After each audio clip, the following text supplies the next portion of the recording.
Hey guys, here's a not so quick video on gas cans, specifically with an emphasis on the longer term storage of gasoline in those cans. There's a lot of information out there that I think is quite frankly not that good, and I just wanted to share with you what I've learned storing gas. Obviously, you're going to defer to your state and local laws and ordinances for storing gasoline, but these are just some tips on what I've learned. So there's two problems storing gasoline that you run into. The first problem is the gasoline goes stale. The second problem is you end up with gas fumes in the area that you're storing the gas, such as your shed, and quite frankly, that's a safety issue. That can all be solved with a good airtight container, okay? So airtight, that is the key to long-term safe gas storage, keeping the gas good. Those cheap plastic containers are not going to cut it. Those things vent out, and it's that cycle of venting that causes the gas to go bad and creates a safety issue. So to explain that, what happens is every day, obviously temperature goes up, temperature goes down. When the temperature goes up, the contents of the gas can are going to expand. It's going to create pressure, and if it's not airtight, that's going to push out the combustibles, the gas fumes out of the can, so the gas is going to start going stale. And then when it cools off, it's going to suck air back into the can, and that air contains moisture. So you're going to get water in the gas. And that's exacerbated with E10 or E15 gas because the ethanol is basically a water magnet. So then you end up with an unsafe situation and bad gas. So you need an airtight container. Don't use the cheap plastic ones. These are some examples of some airtight containers. This is what I prefer. This is a 5-gallon NATO spec steel gas can. This is a plastic gas can currently used by the military. This is made by a company called Scepter. And then an honorable mention for the safety can, which I'll get into. So these are the brands that you're gonna wanna look for, specifically in the 5-gallon cans. Valpro, Wavian, Gelg. Those are the steel metal cans. You can Google them. They're for sale on Amazon. You just got to look for them. And then Scepter is the plastic can. So getting into some specifics here with the types of cans and some of the pros and cons. One reason that I prefer the metal NATO cans is, amongst other things, price. You can pick these up for about 40 to 50 bucks new. They'll pretty much last you a lifetime if you take care of them. They can go up to about $80, including the nozzle.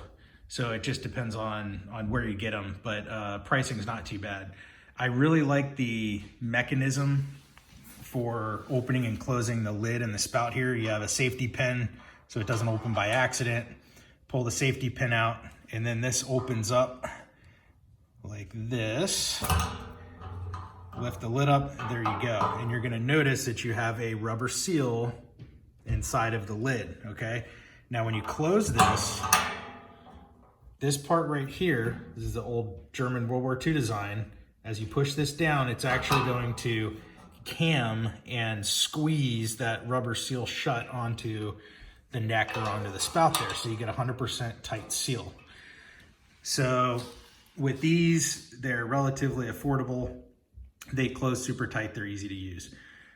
With the plastic cans, I don't like these as much. One of the issues is, thanks to California and the carb requirements, which most states have adopted, you have to use those stupid three-handed, ironically named spill-proof nozzles that spill all over the place.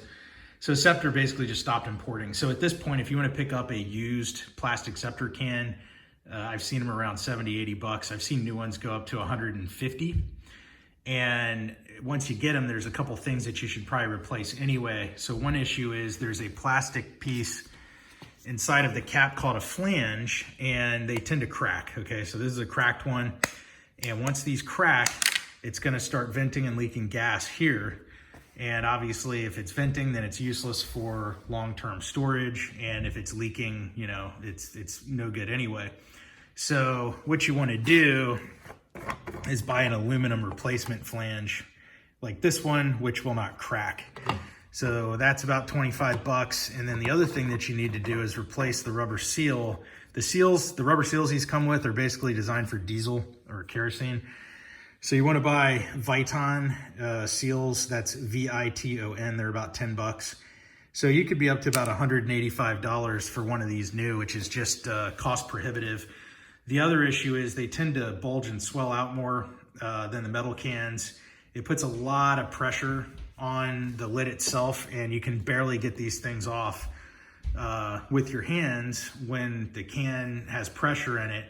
And the other thing is you can't really even get it tight enough to seal up good with your hands. So then you end up needing a separate tool. This is a wrench, which is designed for these. It goes on the cap like that, and then basically you can tighten it and loosen it. So now you have to have a separate tool, and they're expensive. Not a problem with the metal cans. Basically the main advantage with the plastic cans is you can throw them around. They're not going to dent, they're not going to scratch, they don't have a coating on the inside to peel off, and they're not going to rust. So you can be a little bit more carefree with how you handle them, which is definitely nice, but other than that, not a huge fan. So these two cans are 5-gallon cans. These are, both good choices. I prefer the metal, but these are good choices for long-term gas storage. The safety can also seals up tight, which is why it'll work for storage, but it's more convenient since you don't have to attach a nozzle. It's got a sealed nozzle already built into it. And basically it's got a spring loaded valve here. It's got a spring loaded cap. There's seals on everything. To open it up, you squeeze this, pour the gas out. So for something that you're going to be using on a regular basis, but you want it to be spill proof, but you could also store gas in it long term. The safety cans are not a bad option. Very convenient, reasonably priced for what they are. This is a 2.5 gallon, but you can also buy larger 5-gallon safety cans as well. So if you're going to be using the cans and storing gas, may not be a bad idea to look at the safety cans. But these things are basically just bulletproof for longer term storage. Note on both of them, you probably want to pick up some extra seals, gaskets here. Obviously, if this gets worn out or damaged, the can's pretty much useless for long-term storage and it could leak. These are cheap, buy extras. And the same thing with the Scepters, buy some extra Viton seals for that as well. And as far as storing gas is concerned, the type of gas, stabilizer, stuff like that, you always want to label your cans so you know when you put the gas in, how old it is, and also what's in the can. So you can see here, this is from recently, March 2020 here, 87 octane E10 gas, no stable. If all things are equal, ethanol free is obviously better. There's no downside to having ethanol free. There's only a downside to having ethanol in the fuel. It's harder on the seals, on rubber gaskets, etc. And again, like I said, it's a water magnet, but all things are not equal. Ethanol free gas is generally 2 to 3 times more expensive and hard to find. And what I have found is that if the can is airtight, then you're not going to have a problem. And thus far, with the upgraded Viton seals and the seals on the metal NATO cans, I haven't had any issue with the seals with the E10. So I just fill up with E10, and you probably noticed no stable. Okay, so this is stable. It's good stuff. I used to use it. It stabilizes the gas, and essentially it's used to counter the problems we mentioned earlier with the venting and the gas going stale. So it prevents moisture and it keeps the combustibles in the gas. But again, if the container's airtight, you really don't need that. So if you want to add it in, go ahead. It's not going to hurt anything, but I'm telling you, if you get a good high quality can with a good seal in it and it seals up tight and you can't smell any gas fumes, you can pull gas out of these things and put them straight into the generator, tractor, vehicle, whatever, 2 years, 3 years after you put the gas in the can. You're not going to have any problems. A lot of the, quote, common knowledge out there with cycling your gas every 6 months, 12 months, etc. That's all assuming that your containers are venting and the gas is going bad. If you have an airtight container, the gas doesn't go bad, so you can keep it for a very long time. I do typically put some fresh gas in with the older gas just in case, because why not? but I've run it straight right out of the can, straight up, 3 years old, no problem whatsoever. E10, no stable in it. It's all about the container. And then one thing I was going to mention earlier, quick note, do not cheap out on these. Don't buy the Chinese gas cans. They look like these cans, but they're not made like these cans, and you will have problems. The handles break, the welds break, they rust, they have no lining on the inside, they don't seal up right, so on and so forth. So spend the money on the better cans. Again, for the NATO cans, the metal ones, Valpro, Wavian, Gelg. For the plastic cans, Scepter. So those are the ones you want to buy. And then for safety cans, I use the Just Right cans. Been using several of those for years, love them, they work great.